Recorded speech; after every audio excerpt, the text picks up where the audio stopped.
नमस्कार मित्रांनो. AR रहमाननी एक वाद निर्माण केलेला आहे. काही वर्षापूर्वी अशाच प्रकारचा वाद बॉलिवूडचा तीन राजे असलेल्या, त्यांच्यापैकी एक असलेल्या आमिर खाननी तयार केला होता. त्यांनी सांगितलं होतं की त्याची पत्नी, जी त्याच्या सगळ्या पत्नी आधी हिंदू होत्या, नंतर लग्न करून,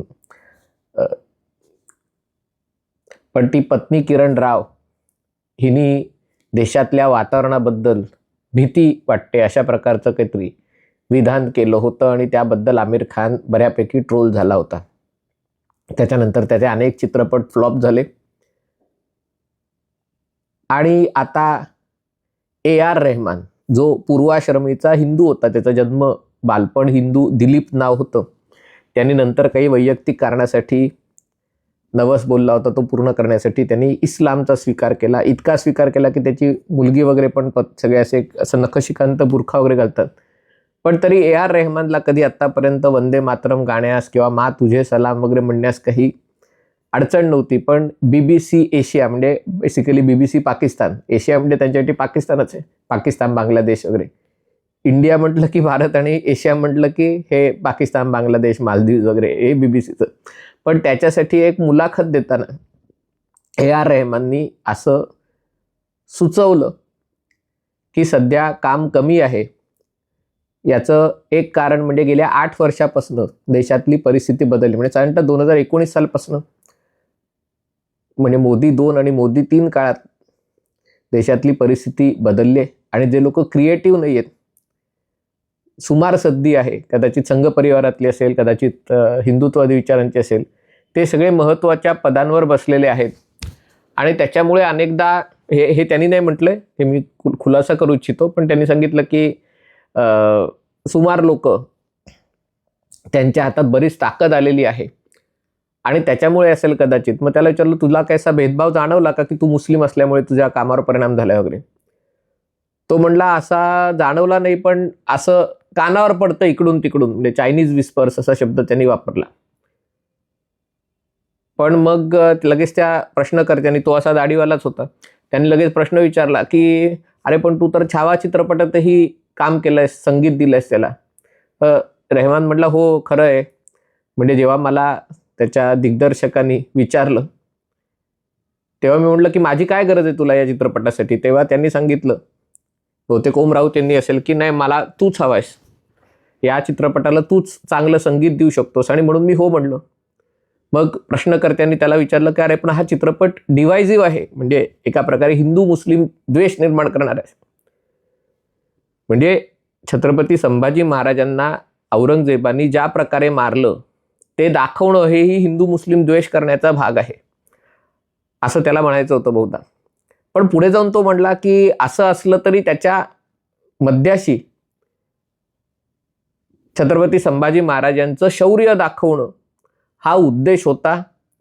आणि लोक काही मूर्ख नाही आहेत, हे AR रहमान म्हटला की लोक काही मूर्ख नाही आहेत की त्यांना कळतं खरं काय आहे आणि खोटं काय आहे ते. म्हणजे एका प्रकारे त्याला सुचवायचं होतं की जे छत्रपती संभाजी महाराजांच्या बद्दल झालं आणि जे असं दाखवलं, म्हणजे कदाचित त्याच्यामध्ये बटबटीतपणे दाखवलं, अमानुषपणे जो छळ करण्यात आला, त्याच्या दृष्टीने कदाचित तो काल्पनिक कल्पनाविलास असावा. आणि हे जरी तुम्ही दाखवलं तरी देखील लोक आता काही मूर्ख उरलेले नाहीयेत, लोकांना कळतं की खरं काय आहे आणि प्रोपागंडा काय आहे. पण या सगळ्या गोष्टी बाजूला राहिल्या आणि AR रहमाननी अप्रत्यक्षपणे आपण मुस्लिम असल्यामुळे काम कमी झालंय असं लोकांकडनं ऐकत असल्याचं त्यांनी सांगितलं आणि त्याची सगळ्यात जास्त चर्चा सुरू झालेली आहे. आणि त्यामुळे प्रश्न पडलेला आहे की AR रहमानला आता नेमकं काय झालं. म्हणजे खरं असं असेल की बॉलिवूड आणि एकूणच चित्रपटसृष्टी दणादण हिट चित्रपट देते आणि प्रत्येक दुसरा चित्रपट यशस्वी होतोय आणि मग रहमानला काम मिळत नाहीये, तर असंही नाहीये. एक छावा चित्रपट यशस्वी झाला, त्याच्यानंतर धुरंधर यशस्वी झाला, पण असे वर्षातनं 2-3 चित्रपट मेगा हिट होत आहेत. पण प्रत्येक हिट चित्रपटाच्या जोडीला 10-15 फ्लॉप चित्रपटही आहेत.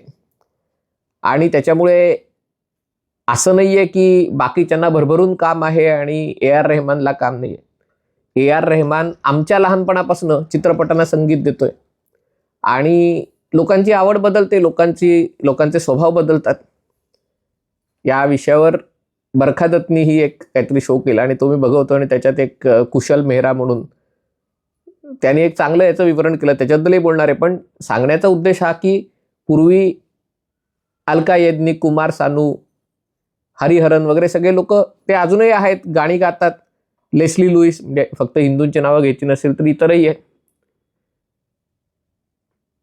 पण काळानुसार लोकांची टेस्ट बदलते, नवीन संगीतकार येतात, जुने जातात. याच्यामध्ये धर्माचा मुद्दा आला कुठे? आणि पुन्हा तू बोलायचं तर सरळ बोल की हो धर्माच्या आधारावर भेदभाव होतो. तो म्हणतो काम कमी आहे, मला माहिती नाही, पण कदाचित हे असू शकतं, असं म्हणजे लोक अशी चर्चा करतात. आणि रेहमानने असं केल्यामुळे आपल्या पुरोगाम्यांचं छाती पिटणं सुरू झालेलं आहे की बघा मोदींच्या काळात देशाची काय अवस्था झाली. ए आर रेहमान सारखा राष्ट्रभक्त मुसलमान आहे, खरं तर तो हिंदूच आहे, तोही आता या देशामध्ये भेदभाव होत असल्याचं किंवा अशा प्रकारचं हे करत असल्याचं सुचवत आहे. काय करून ठेवलंय मोदींनी भारताचं की आता रेहमानलाही इथे वाटतंय की आपल्याशी धर्माच्या आधारावर भेद होतो. सांगण्याचा मुद्दा हा की त्या कुशल मेहरांनी सांगितलं की मला ते आवडलं की तो म्हटलं की हल्ली व्हिक्टिमहुड ही एक इंडस्ट्री झाली. प्रत्येक जण, हे मराठी चित्रपटसृष्टीतही आहे की मी अमुक एक जातीची असल्यामुळे मला चित्रपटात काम मिळत नाही, हे असे आता कलाकार राजकीय नेते होऊ पाहत आहेत. आणि कुशलचं म्हणणं होतं आणि बरोबर आहे की त्याच्यात जे सवर्ण आहेत, जे ब्राह्मण आहेत, त्यांचं म्हणणं मी ब्राह्मण असल्यामुळे मला काम मिळत नाही. जो दलित आहे तो म्हणतो मी दलित असल्यामुळे काम मिळत नाही. जो ओबीसी आहे तो म्हणतो मी ओबीसी असल्यामुळे मिळत नाही. जो मराठी आहे तो म्हणतो मी मराठी असल्यामुळे काम मिळत नाही. जो शीख आहे तो म्हणतो हे खलिस्तानवाद यांच्यामुळे मला, म्हणजे प्रत्येकाला आज व्हिक्टिम कार्ड खेळणं की मी अमुक आहे म्हणून मला अन्याय सहन करावा लागतो, ही फॅशन झालेली आहे. कृष्णवर्णीय करतच होते, जे LGBT होते ते करत होते, आता तर म्हणजे प्रत्येक जण करायला लागले. उद्या विराट कोहली पण म्हणेल की माझ्यामुळे मला जाहिराती कमी मिळत आहेत कारण माझ्याशी भेदभाव होतोय. आणि त्यामुळे लोक असे बोलतात. आणि त्याचं दुसरं म्हणणं होतं तोही मुद्दा बरोबर, तर लोक समाज माध्यमांवर काहीतरी बोलून जातात आणि त्याची चर्चा तुम्ही किती वेळ करत राहता. पण याचा मागचा मुद्दा आहे तो अतिशय महत्त्वाचा आहे की अशा प्रकारे एखाद्या वक्तव्याची दखल घेऊन त्याच्या आधारावर नॅरेटिव्ह, हे सगळं जग नॅरेटिव्हचं आहे आणि हा नॅरेटिव्ह तयार करायला लगेच पुरोगामी इकोसिस्टीम लगेच सुरुवात करते. आणि त्याच्यात ए आर रेहमानसारखं नाव जर त्याच्यात सहभागी होत असेल तर ती अतिशय दुर्दैवाची गोष्ट आहे. ए आर रेहमानला हे चांगलं माहिती आहे की चित्रपटसृष्टीला सगळ्या जगभरात अवकळ आलेली आहे आणि म्हणून तर नेटफ्लिक्स सारखी कंपनी, अमेरिकेतले हे सगळे मोठमोठे स्टुडिओ आहेत ते विकत घेते आणि नेटफ्लिक्स असेल किंवा पॅरामाउंट दुसरीकडे प्रयत्न करते.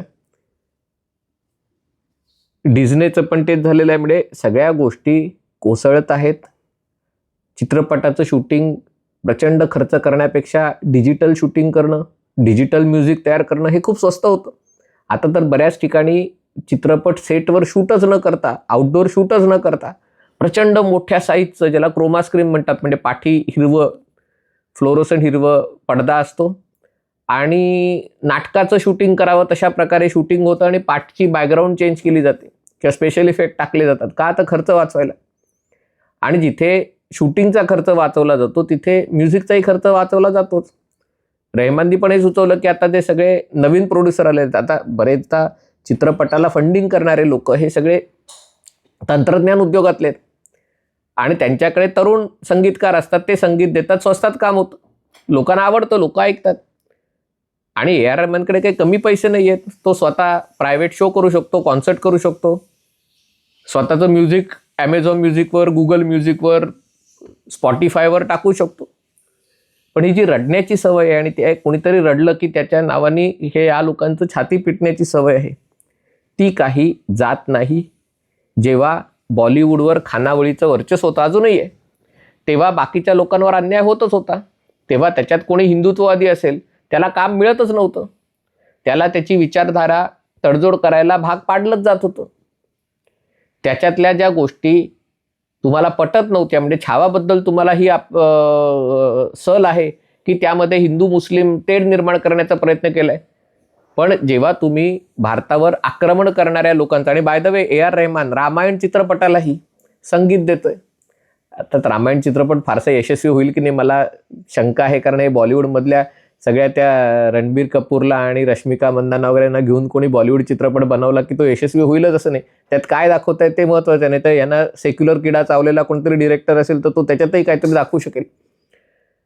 पण रेहमानला रामायण चित्रपटाचंही संगीत देण्याची जबाबदारी दिलेली आहे, आणि त्यामुळे अशा प्रकारे स्वतः व्हिक्टीम असल्याचं कार्ड खेळणं हे शोभा देत नाही. रेहमानला कुठला धर्म स्वीकारायचा तो त्याचा प्रश्न आहे, पण तो झाल्यावर जी त्यांनी त्याच्या कुटुंबियांचे जे फोटो येतात ते बघून असं वाटतं की अरे तू तर पहिल्या पिढीचा आहेस, तू एवढा कसा कट्टर झालास. आणि म्हणून म्हटलं की या गोष्टींची चर्चा जोपर्यंत एखादा संगीतकार चांगलं संगीत देतोय, आणि तुम्ही बघा काश्मीर फाईल्स असेल किंवा धुरंधर असेल किंवा याच्यामध्ये असेही चित्रपट आहेत की जे उघड उघड राष्ट्रवादी भूमिका घेत आहेत, त्याच्यातही भरपूर मुसलमान कलाकार आहेत. त्याच्यात एक सिने समीक्षकांनी सांगितलं की मुस्लिम लोक चित्रपट उद्योगात आहेत, पण त्यांना जाणीवपूर्वक व्हिलनचे पाकिस्तान्यांचे वगैरे हे कुठे आलोय आपण. म्हणजे खरंच शेवटी या सगळ्या गोष्टी पैशावर चालणाऱ्या आहेत. पैसा बोलतो, पैसा चालतो. आणि त्याच्यात जर अशा प्रकारे सेक्युलर किडा चावून तुम्ही जर समाजात तेढ निर्माण करण्याचा प्रयत्न करत असाल, स्वतःला व्हिक्टीम असल्याचं सिद्ध करण्याचा प्रयत्न करणार असाल, तर जी अवस्था आमिर खानची झाली तीच अवस्था ए आर रेहमानचीही होणार आहे. हा व्हिडिओ आपल्याला आवडला असेल तर कृपया लाईक करा, शेअर करा आणि चॅनल सबस्क्राईब करण्याची विनंती आहे. तुर्तास इथेच थांबतो. पाहत रहा MH48.